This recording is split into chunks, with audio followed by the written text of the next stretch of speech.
for day 5 of the Off the Board series that we're doing for the whole month. There are some people playing along every day this month. Other people are going to be popping in and out all month long as they can. And we've got some Instagrammers as well. So tons and tons of Pinterest inspiration. And we're just getting all those pins used up. And it's so much fun. And honestly, you can find inspiration just about anywhere. So if you want to play along, go into your Pinterest and just start looking through all the pins you have. It doesn't have to be a specifically, scrapbooking related pin or sketch or anything like that. It doesn't even have to be crafty. Maybe you like to pin furniture or home design or gardening or any of those things.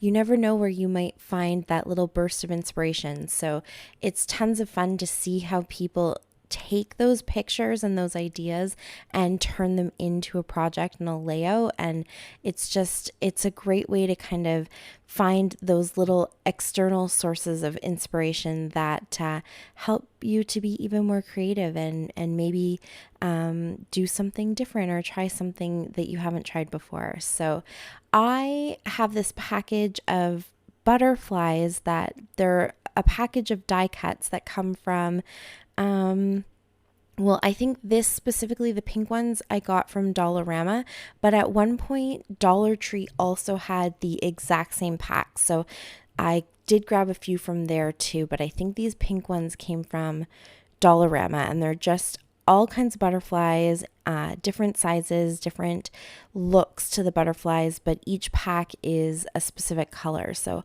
I have the pink ones, and I have the kind of blue-green ones, and then I have the ones that are all a little bit more realistic looking, but all kind of look a little bit orangey yellow, so almost like monarchs.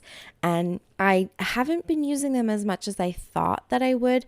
Honestly, I love butterflies and I love the whole idea of butterflies, but I don't use them in my scrapbooking all that often.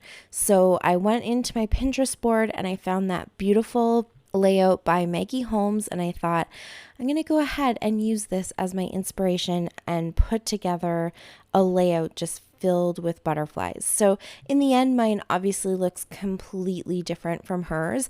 I decided to kind of do this whole just bottom section just filled with butterflies and kind of wrap them all around the picture. But I love her layout, and I just love how many butterflies she was able to get onto the layout. And her collections always have lots of butterflies in them, so it was good inspiration for me. And I just kind of started by grabbing a pink background. I'm going all pink with this, so monochromatic as well as tons and tons of butterflies. I grabbed that pink background paper. It's from Studio Calico. I have a whole bunch of Studio Calico papers that are sort of kind of good background papers, if you will. They're just, solid colors or repeating patterns, or in this case, it's like a really soft pink wood grain. I pulled all of those out and put them in with my How to Kill a Kit with Style kits so that they're really accessible and I can start picking pattern papers for my backgrounds more often. This one ended up being just kind of that perfect subtle little touch of pink. The wood grain kind of works well with the butterflies and that sort of more outdoorsy theme, I guess you could say. And then I have this cute little picture of Kaylin when I think she was 6 in this picture, 6 or 7, and she's dressed all in pink, so it just worked out perfect. And so I basically just started with the largest butterflies. I kind of fussed a little bit and didn't glue anything down until I figured out where I wanted my picture to go. And then I just put a little bit of adhesive in the center of the picture so I could tuck things in behind it if I needed to and layer things up. And I just started with the largest butterflies and worked my way down to the smallest ones on top to build up all of those layers.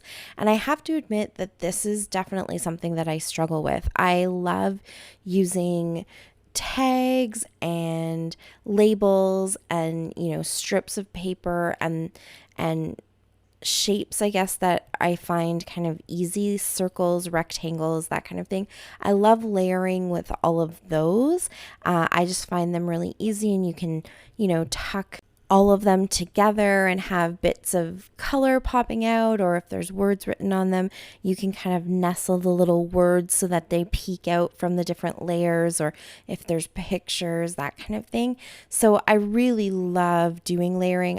I enjoy the process of kind of fitting everything together, but I find shapes like butterflies or flowers or anything like that that's sort of more of a picture, I find that hard because I don't want to cover them all up. So I put this beautiful base layer of butterflies, or it could be flowers. I do the same thing with flowers. I put my base layer, and then as I'm building up more and more layers, I feel bad for covering up the things that are underneath. But you can see here I've kind of built my confidence a little bit, and I keep going because I understand that you need those base layers to kind of create this really full, beautiful look. So obviously I do understand I need to do it, but I find it really hard. So it usually takes me a little bit of time, and I fuss around a little bit just trying to find my groove with the whole thing. But you can see here that eventually I did. And so I've got all of my little die cut butterflies put down. For the very top ones, the smallest ones, I bumped them up on some foam so that there's a little bit of dimension, and you can kind of bump up the wings so they look like there's some movement to them. And then I went into my Maggie Holmes American Crafts sticker book, the big sticker book that I have, and I pulled out even more butterflies from there, kind of just to, a little nod to my inspiration piece, but also because Maggie just has a ton of gorgeous butterflies, and there's a few different textures to the butterfly stickers in the book.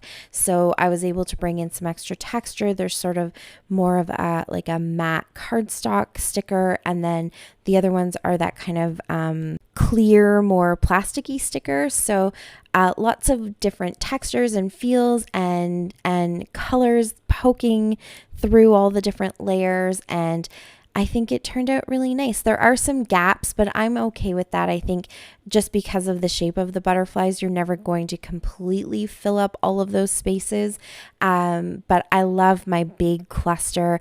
And then I did add a spot up at the top, just a couple strips of paper and washi and one little butterfly that kind of gives your eye a space to sit and rest a little bit because the butterflies are so busy. And I put a little sticker down in the bottom there, and I sprinkled some black mist on it. I added a title that says happy, and then some fake enamel dots from Dollar Tree, and that finishes off my layout for day 5. Thank you so much for watching. I really appreciate it. Please go check out everybody else who's playing along today, and we'll see you again tomorrow. Until then, happy scrapping. Bye.